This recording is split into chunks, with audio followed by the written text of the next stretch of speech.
Good morning, students. Today we have started the chapter Glimpses of Past in our live class. So here I am presenting a summary for you so that you can understand the chapter well. So Glimpses of Past gives us a short and precise description of the events that took place in our country from 1757 to 1857, and that too in a pictorial way. Okay.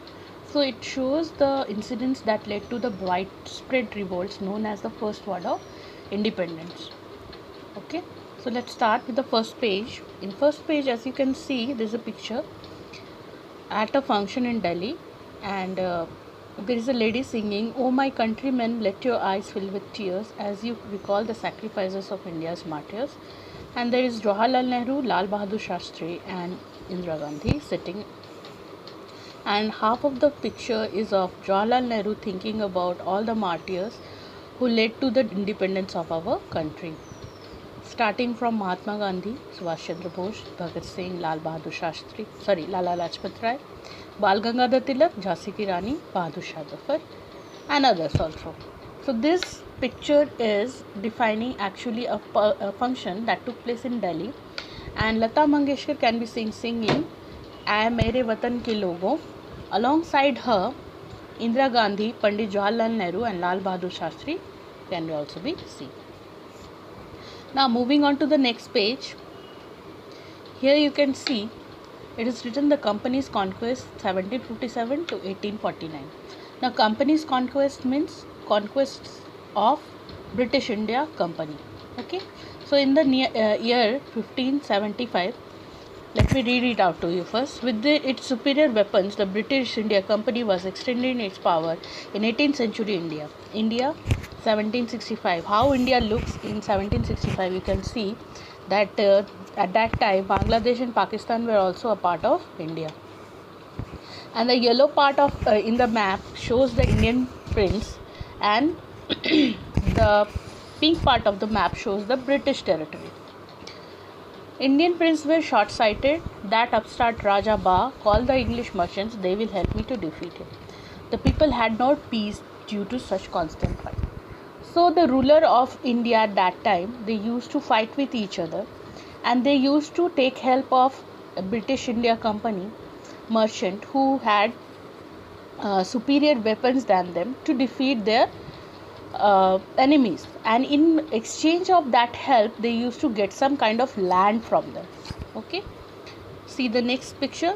The rivalries helped East India Company, and it could easily subdue Indian prince one by one. So one by one the East India Company started taking over states from Indian prince, because they were unwise also, and they were continuously taking help of the merchants of British East India Company. A far-seeing ruler like brave Tipu of Mysore fought the British till he died fighting. Amongst all the short-sighted Indian rulers, there was one ruler of Mysore, Tipu Sultan, who understood their policy, and he fought against them till his last moment. Now, how the India react to this conquest? Thank God there is peace in the country now. No more wars and no looting by thugs. It is God who sent the British. Our destiny is linked with them. In next picture you can see people are saying the white man has killed or dethroned our kings. Some kings were not good, but after all they were of this land. Now we have become slaves of foreigners. So Indians they had different kind of opinion about Britishers. The first set of people were very happy with the Britishers, and they were also grateful because they fought peace. They thought peace could finally prevail in the country. They thought that they will put an end to the war and the lootings by the thugs. On the other hand, people saw that what actually was happening. They knew that even some of the princes were cruel. They were at least of their land. They were at least Indian. They had realized that they were now slaves of Englishmen. In next page, the British rule from 1765 to 1836 has been defined. So these religious leaders preached ideas like untouchability and child marriage. Anyone who crosses the seas loses his religion. All the misery in the world is due to women. The truth was that Indians had lost self-respect. The British scorned them. The natives are unworthy of trust, incapable of honesty. Being merchants, the British wanted quick profits. Their heavy taxes forced farmers to abandon their fields. But your men are taking all my corn. You are still in arrears. If you don't pay next week, I will send you to jail. Still, the British invented other methods which gave them more profits. The good manufactured in England should not have any import duty when bought into India. A good idea. The East India Company's laws began to cripple Indian industry. The British policy ruined the expert artisan and their business. So here you can see that the religious leader of India, they used to promote ideas like untouchability and child marriage, and it was considered kind of a sin for those who travel abroad. If you go to foreign countries, you cross a sea, you will lose your religion, they said. They used to promote this kind of very absurd ideas. Okay, and they also said that actually the root cause of all problems were women. That's why they should like force to marriage. Okay, and this led to child marriage, which is now illegal in India, but at that time people were promoting these kind of things. Now because of these kind of practice, the Britishers started looking down upon Indians, and they also said that Indians were not worthy of self-respect and they were incapable of honesty. So this was a way making the native feel down, and they used to get control over them. Not only this, but British merchants levied heavy taxes on the poor farmers in greed of immediate or quick money. As the result, the farmer had to give up their lands to the Britishers. And if this was not enough, they even threatened the farmers to imprison them. If they don't clear their taxes, they were put into jail. So they continuously found new ways to exploit Indians and earn profits. Another thing that they did was they never put any import duty, the things that they got from England.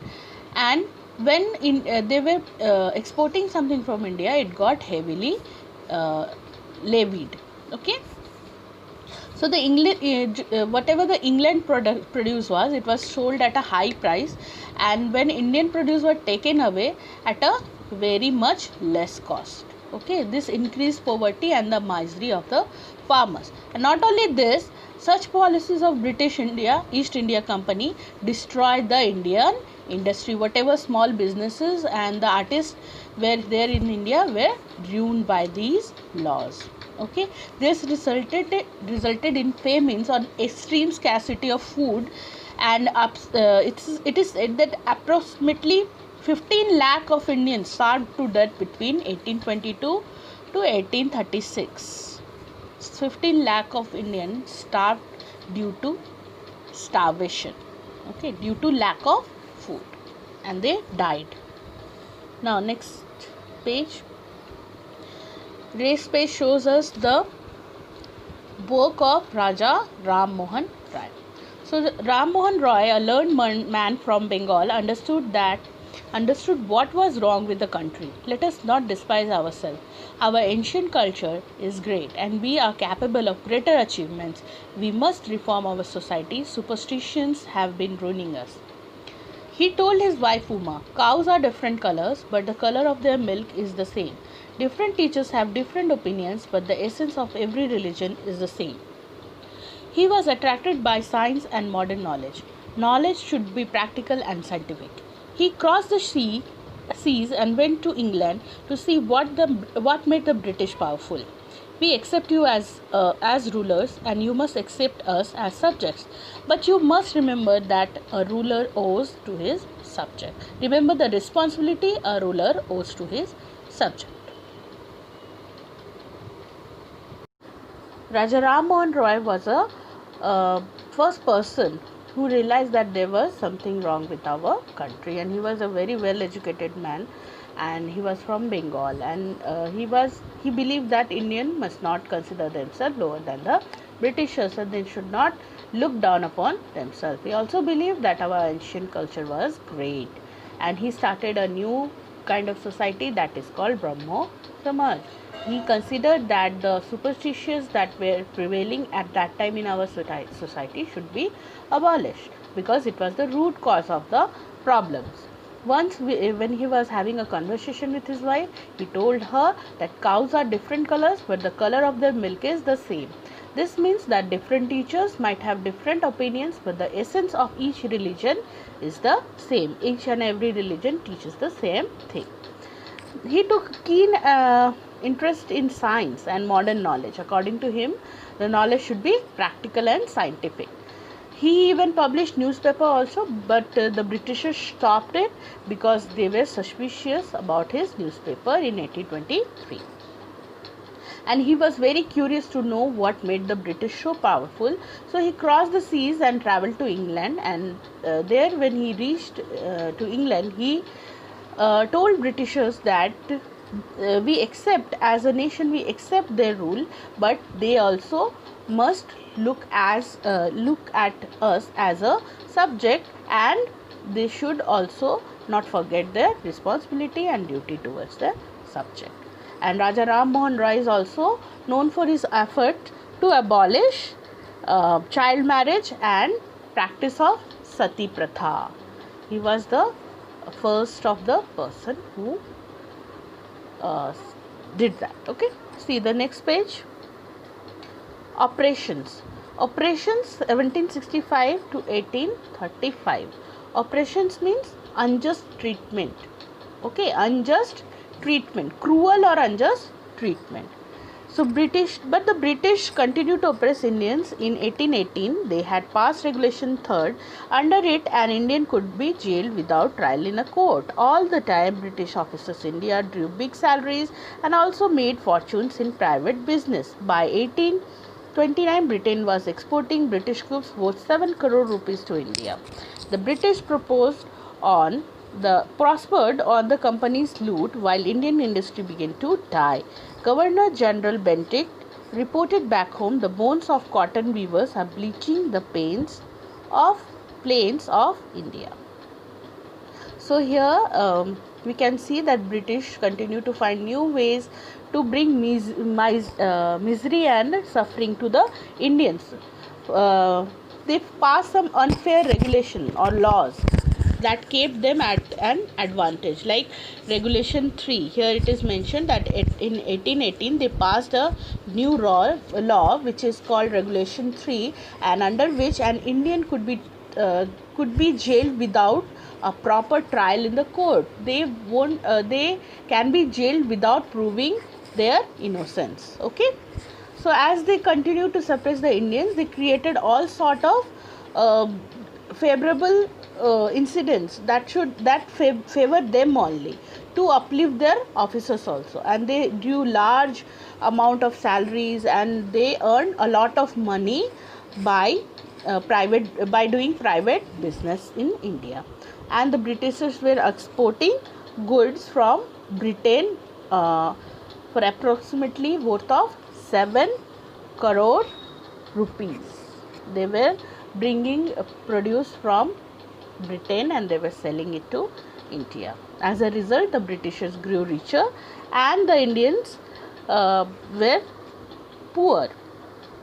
Now, what happened? This lead on to a very bad situation for Indian industry, and people were dying because of poverty, and that Governor General Bentinck reported back home that people were starving because of the cotton mills set up by the Britishers. They produced much cheaper clothes with the help of the machine that led the traditional Indian handicrafts to extinction. Because of that, the artisans suffered a lot. Okay. So after this, we have some more pages which shows the continuity of the independence era that we will do in our next classes.